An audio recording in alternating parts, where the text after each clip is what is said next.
Hello everyone, this video is about the last 3 days of my mini tour in 2022 in Italy. Tivoli, Pisa and Siena. Let's go!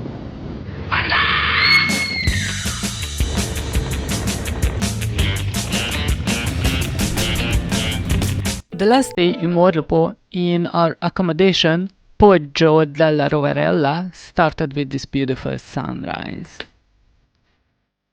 Today is a trip to Tivoli. We will visit two villas from two different ages. Villa Adriana, the ancient palace of the Emperor Hadrian, and the late Renaissance Villa d'Este, with overwhelming wall paintings and a wonderful fountain garden.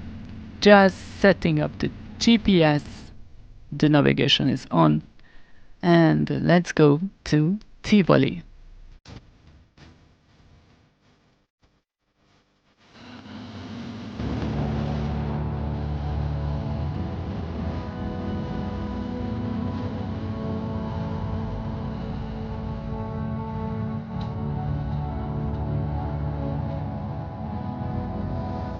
I love Italy. Doesn't matter where you go. Castle, hillside cities, just all over the place.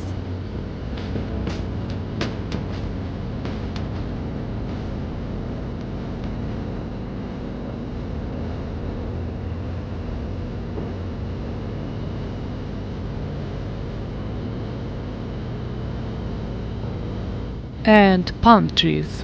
Yes.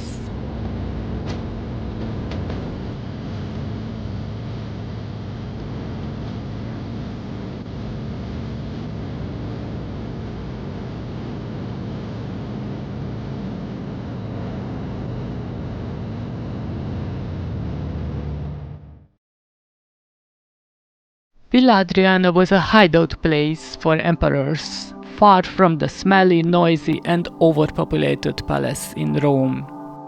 They ruled the empire from this self-sustained complex, which was larger than the city of Pompeii. If you walk around you can find treasures, just like this, or you can find even cats. Or you can make selfies like I did. And even if there are not as many tourists as in the Forum Romanum, it is definitely a tourist trap for the organized groups. After a long embrace of the ancient empire's vibe, the next place to visit was Villa d'Este. The villa is shockingly full of wall paintings, so full that I even forgot to make any photo or video of it. It is just as overwhelming as its garden.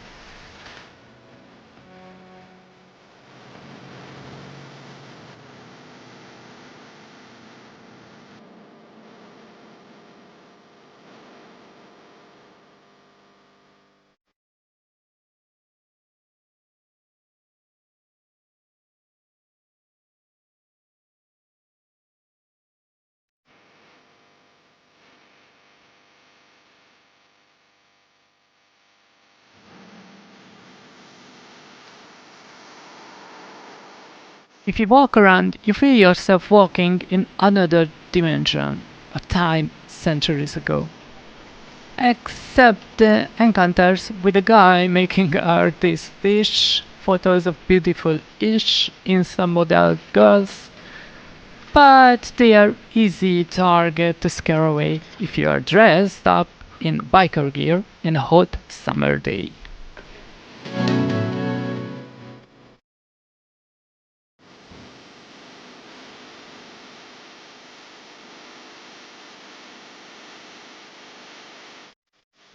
There are tons of water fountains and pools in every imaginable shape, size and number. I told you.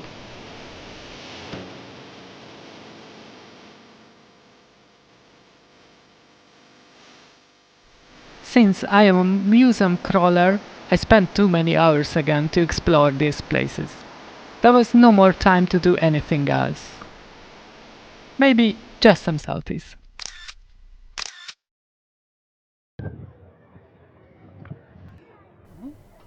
So this was the day. But what a day. Both places were shocking mementos of two different eras of history. The beautiful sunset ride back to Morlupo was a perfect time to take in all what I just learned and experienced.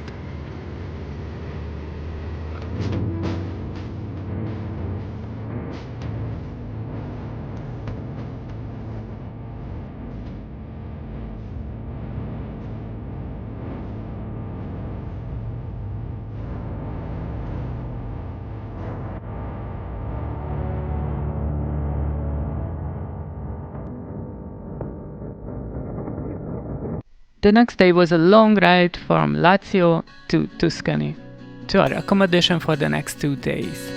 We rode even to the sea, but I really messed up all the recordings, and I mean all of them. So all I got is a long, boring highway shot. Colle Bertini was a real wonderland, even if it's just a renovated country home to trap German and Netherlands tourists. And us.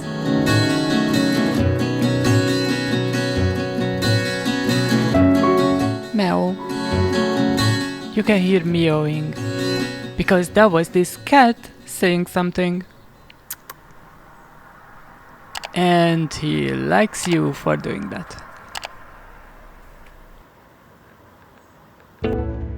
In the morning the sun was up again, and we thought our luck is back with the weather. We didn't know yet, it is just short and temporary. First part of the trip is from Colle Bertini to the Leaning Tower of Pisa.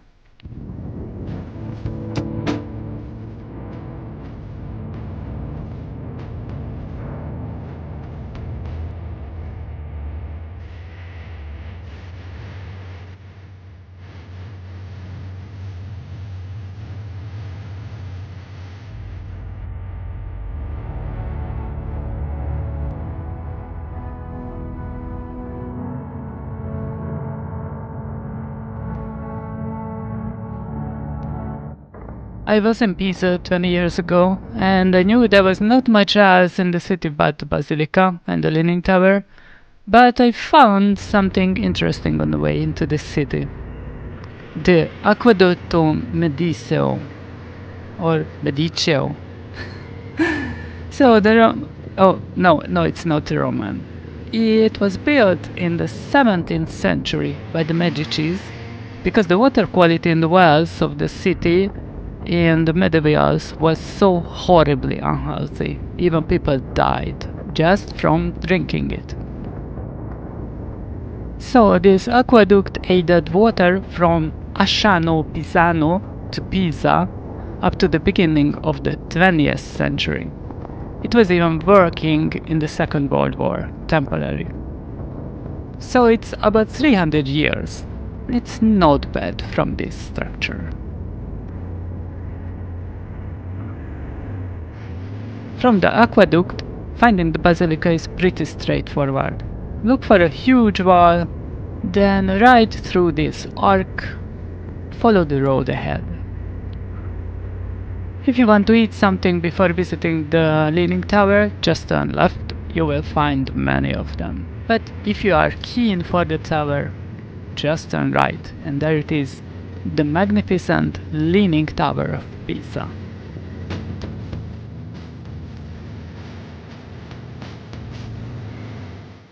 So, I know many of you expecting me now photo holding the tower. Well, no. I respect its state. And I decided not to hold it, but to live with it. Just like this. Did you ever wonder why it's still standing? Because of the Force. Just look at there how many Jedi Lords holding it in position since centuries, using the power of the Force. Behind the bronze gate of the Basilica, you can be a tourist, or you can even pray if you are bold enough to ask this friendly staff for it. You can even light a LED candle for someone, because devil makes our life hell in death. But no worries, there is a dental service too. Also you can find some tourists, and we even found him. After the Romanesque trip in Pisa, let's go to Siena, the shiny gem of the Italian Gothic style. Oops, motorbike in the shed. And oh, I missed the turn.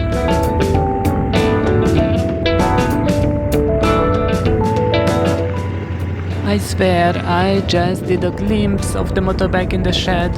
How can I still miss this turn? Because there is a sign showing where to go. Oh.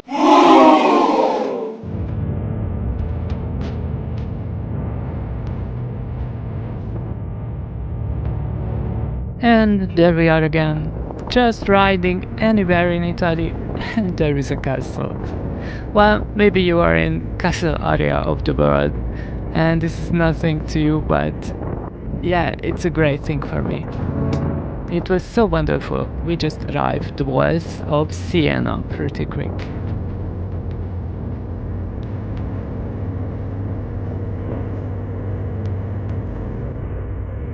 Riding around and searching for parking places is not easy because the roads are so steep and narrow. Tourists, yes. So this was the closest point reaching to the main city.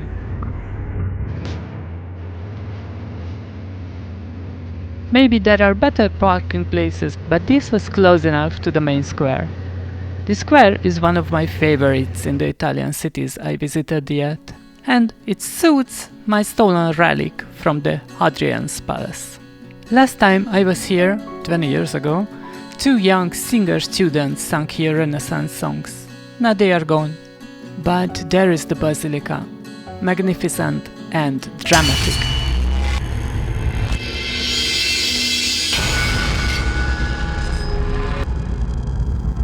It just feels so amazing to immerse yourself in the incredible details of the marbles, the architecture, and the mosaics.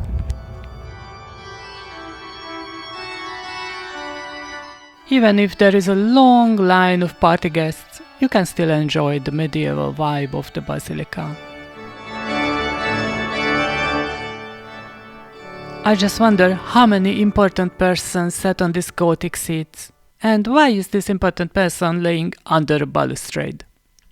Wow, the party just started! Let's go into the next chapel! In the Piccolomini library you will find the 3 Graces. It's a Roman copy of the Greek original. Their white figures are perfect balance of the wall frescoes of Pinturicchio. There are also beautiful manuscripts and unruled person as well. In the Battistero, you can definitely feel the central vibe of the ceremony of the Christian baptism. You are watched by the keen eyes of saints, Mary, and the baby Jesus with his birth toy. And while I was crawling through the wonders of the Italian Gothicism, the rain started to make the ride back home more fun. Riding on the back roads was just as fun in the rain as in the sunshine. Different atmosphere and mood for sure, and also more wet, but nonetheless so much fun as well.